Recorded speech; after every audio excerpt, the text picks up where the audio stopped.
Sir ప్రభుత్వ ఉద్యోగం అంటే ఇప్పుడు ఏ పొజిషన్ లో ఉన్నారు ఆవిడ అసలు ఉన్న పోస్ట్ ఏంటి సార్ తంది? పంచాయతీరాజ్ రైల్వే కోడూరు పంచాయతీరాజ్ విభాగంలో పంచాయతీ విభాగంలో ఆవిడ వాళ్ళ తండ్రి గారు చనిపోయారంటండి. 2021 చనిపోయారు. చనిపోతే 2023లో ఆవిడకి ఉద్యోగం ఇచ్చారట. పంచాయతీరాజ్ విభాగంలో పనిచేస్తున్నారట. గత 2 ఏళ్లుగా 2023లో పోస్టింగ్ వచ్చిందంట. అప్పటి నుంచి పనిచేస్తున్నారట. సో దానిలో అప్రూవల్స్, బిల్డింగ్ అప్రూవల్స్ లో అవకతవకలు చేశారు, 3 కోట్ల వరకు తిన్నారని చెప్పి ఆరోపణలు ఉన్నాయని చెప్పి సోషల్ మీడియాలో అంటున్నారు. మనకు తెలియదు ఈ విషయం, వాస్తవాలు ఏమో తెలియదు. దీని మీద విచారణ జరగాలి. దీని మీద విచారణ జరగాలి ఇరుపక్షాల మీద. ఇప్పుడు జనసేన పవన్ కళ్యాణ్ గారు ఇటువంటి ఉపేక్షించరు. తెలుగుదేశం పార్టీ ఏ రకంగా సస్పెండ్ చేశారు. గతంలో బీజేపీ జిల్లా అధ్యక్షుల మీద ఏదో వచ్చింది, మేము సస్పెండ్ చేశాము. సో ఇటువంటి జరిగితే వెంటనే పార్టీ నుంచి తప్పిస్తారు. కాకపోతే ఏంటంటే దీనిలో అన్ని పక్షాలు ఈ అంశం మీద ఏదైతే ఉందో ప్రచారం ఎక్కువ జరుగుతుంది. ఓకే, తప్పులు ఉన్నాయి కాదన్నా, కానీ దీన్ని వైసీపీ పార్టీ ఏ రకంగా రాజకీయంగా మలిసి పవన్ కళ్యాణ్ గారిని, జనసేన పార్టీని, ఎన్డీఏ కూటమిని బద్నాం చేసే విధంగా వాళ్ళు ఏదో పద్ధతి లేనట్టు దూత్క దులా అన్నట్టు వాళ్ళు ఇప్పుడు వరకు ఏ చర్యలు తీసుకునే చరిత్ర మాకుంది. పార్టీ నాయకుల మీద ఆరోపణలు వస్తే చర్యలు తీసుకున్న చరిత్ర మాకుంది. ఏ మాత్రం చరిత్ర లేకుండా పార్టీ నాయకుల మీద ఆరోపణలు వచ్చినా వెనకేసుకొచ్చిన చరిత్ర వాళ్ళది.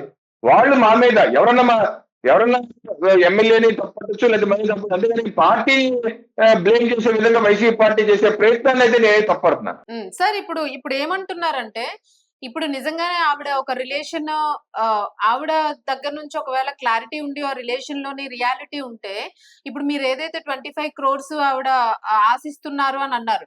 సో ఇదంతా కూడా ముందు నుంచే కావాలనే వైసీపీ అనేది ఒక ప్రీ ప్లాన్డ్ గా ఆమెని దానికోసం మాత్రమే పర్టికులర్ గా పెట్టి ట్రాప్ చేయించారు అనే వార్త అయితే చాలా గట్టిగా వినిపిస్తూ ఉంది.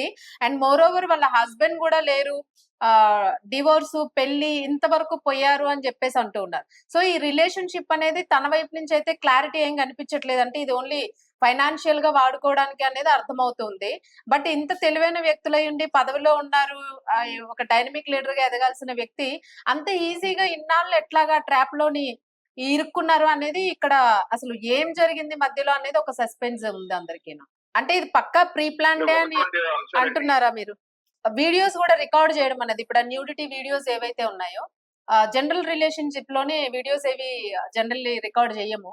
బట్ అట్లాగా రికార్డ్ చేసే వీడియోలు ఒకదాని తర్వాత ఒకటి వైసీపీ నుంచి కూడా విడుదలవుతూ ఉంటాయి. అంటే ఇప్పుడు మనకు బయటకు వస్తున్నటువంటి వార్తలు సోషల్ మీడియాలో ఏంటంటే, ఈవిడ ఇదే ఫస్ట్ కేసు కాదు, ఇంతకు ముందు 2-3 కేసులు ఉన్నాయని చెప్పి అంటున్నారు.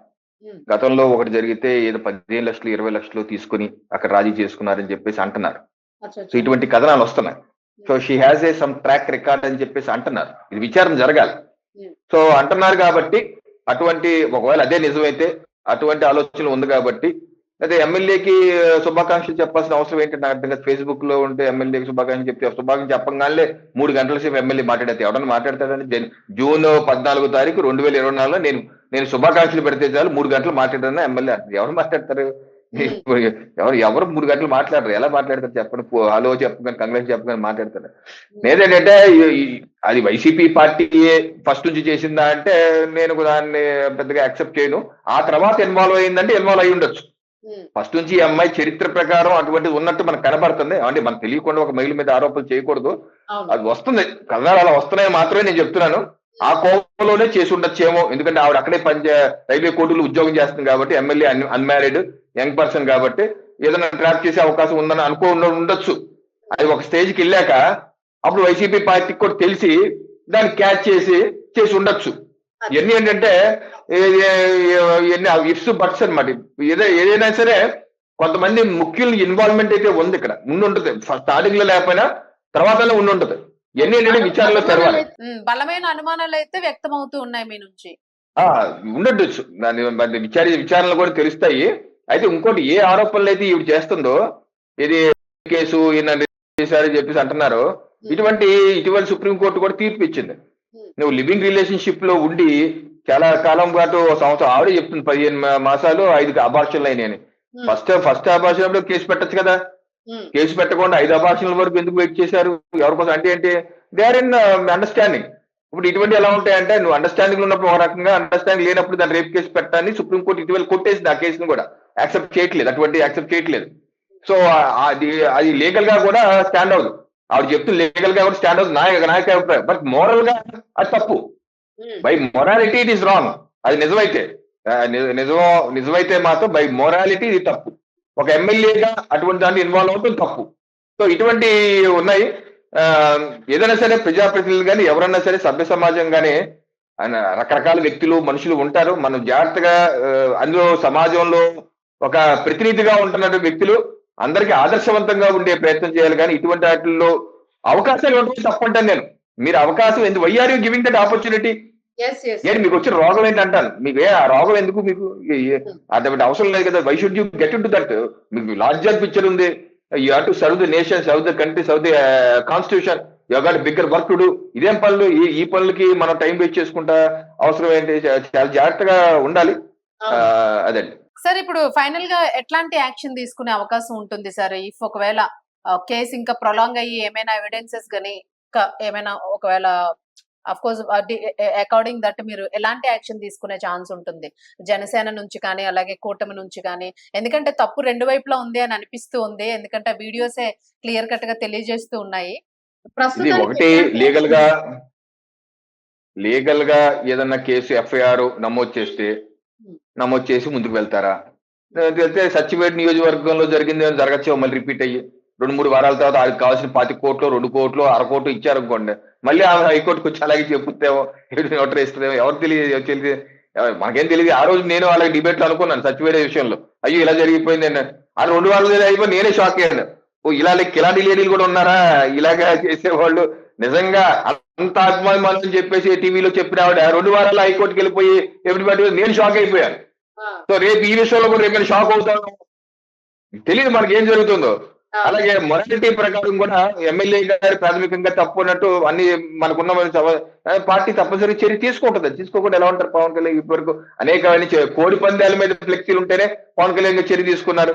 అలాగే అక్కడ కూడా ఆవిడ తిరుపతి నియోజకవర్గం లేకపోతే శ్రీకాళహస్తి ఆవిడ ఆ అమ్మాయిని కూడా పార్టీని సస్పెండ్ చేశారు. కిరణ్ రాజు విషయంలో కూడా పార్టీని సస్పెండ్ చేశారు. అలాగే మాస్టర్ జానీ గారి విషయంలో కూడా పార్టీ నుంచి పక్కన పెట్టారు. అలాగే ఈ విషయంలో పక్కన పెడతారు. అంటే వైసీపీ పార్టీ ఎప్పుడు అలా పెట్టలేదు. ఎవరు ఏ నేతని వైసీపీ పార్టీ ఎప్పుడు పెట్టలేదు. పైపెట్టి వాళ్ళు ప్రోత్సహిస్తారు. ఇది తలకాయలు మేకపోతే తలకాయలు నరికేసిన బ్యాచ్ ని, గంజాయి చేసే బ్యాచ్ ని, ఈ బ్యాచ్ అందరూ ప్రోత్సహిస్తారు. ఇటువంటి కార్యక్రమం చేసే ప్రోత్సహిస్తారు. అలాంటి పార్టీ వాళ్ళు మా మీద కూటమి మీద ఆరోపణలు చేయటం అనేది సిగ్గుచేటని చెప్పి అంటారు. ఇది ఇటువంటి రాకుండా ఉంటే చూసుకోవాలని చెప్పేసుకుని నేను అంటారు. తప్పకుండా సార్. ఎందుకంటే ఇప్పుడు ప్రస్తుతానికి కూటమి ప్రభుత్వం మీద ఒక నమ్మకం ఉంది ప్రజలందరికీ, ఏర్పడుతూ ఉంది, అది బలపడుతూ ఉంది. సో అప్పుడప్పుడు ఇట్లాంటి ఇష్యూస్ అనేవి రావడం వల్ల ముఖ్యంగా ఎమ్మెల్యేలు అంటే ఇంకా అది కొంచెం స్ట్రాంగ్ గా తీసుకుంటారు. సార్ ఒక ఫైనల్ పాయింట్, మీరు గ్రౌండ్ లెవెల్లోనే ఇప్పుడు మీకు జనరల్లీ పార్టీలో డిస్కషన్స్ జరిగే ఉంటాయి, ఫోన్స్ కూడా వస్తూ ఉంటాయి, ఇష్యూకి సంబంధించి కొంత డిస్కషన్ జరుగుతుంది. సో పబ్లిక్ లో ఎట్లా ఉంది సార్? అంటే ఆ నియోజకవర్గానికి సంబంధించిన ప్రజలు ఏమైనా ఎట్లాంటి రియాక్షన్ ఉంది వాళ్ళ నుంచి? అంటే నాకు 2-3 మాట్లాడాను. అందరూ ఎవరో ఇష్టపడరు కదండి ఇటువంటి రావటం. వాళ్ళ ప్రజాప్రతినిధి మీద రావడానికి నమ్మేస్తున్నారా? ఆయన్ని నిలబెట్టారు కాబట్టి నమ్ముతున్నారా అని? అంటే ఎంతో కొంత నిప్పులేని పొగరాదు కదండి. ఇప్పుడు ఎఫ్ఐఆర్ కూడా నమోదు చేశారు వాళ్ళ మదరు జనవరి 7వ తారీఖు. అంటే something happen which is unwarranted. Why should you get it to a lady which is not connected to your family? అసలు అఫేర్ లో చదివితే, నేను పొద్దున్న ఇందాక చదివితే అర్థమైంది, ఆ లేడీ ఆ ఫ్యామిలీతో ఎందుకు ఇన్వాల్వ్ చేయదు? ముక్కు మామూలు తెలియని వ్యక్తులే మీ ఇంట్లోకి తీసుకొచ్చి వాళ్ళు ఎందుకు ఇన్వాల్వ్? ఆర్థిక సహాయం చేస్తే దూరం చేసుకోవాలి కానీ why should you get involve in your family? ఇక్కడ జరిగింది. ఇవన్నీ అనవసరం కదా. పాపం రాజకీయ నేపథ్యం లేకపోవడం కావచ్చు, అదే బలహీన వర్గాల నుంచి రావటం కావచ్చు, లేకపోతే సడన్గా ఇటువంటి ఎమ్మెల్యే అయితే ఏం చేయాలో తెలియకపోవడం కావచ్చు, సంథింగ్ ఏదో అయింది మొత్తానికి. So this is not warranted. దురదృష్టకరం. Right sir, right. ఖచ్చితంగా పార్టీ అయితే చర్యలు తీసుకుంటుంది, తీసుకోవాలి అని ప్రజలు కూడా అంటూ ఉన్నారు. అంటే ఇలాంటివి ఇప్పుడే వారించకపోతే రేపొద్దున్న అవి ఒకదానికోటి కనెక్ట్ అయితే వెళ్ళిపోతాయి. నాయకులకు కూడా ఒక భయం అంటూ ఉండాలి, ప్రజలకి సర్వీస్ చేయాలి కదా ఖచ్చితంగా ఒక జెన్యూనిటీతోనే అని ఎక్స్పెక్ట్ చేస్తూ ఉన్నారు. సో ఖచ్చితంగా కూటమి దీని మీద ఒక మంచి డెసిషన్ తీసుకుంటుంది, ఒక మంచి మార్పు కోసం అని ఎక్స్పెక్ట్ చేస్తున్నారు. Thank you for participation sir. Thank you sir.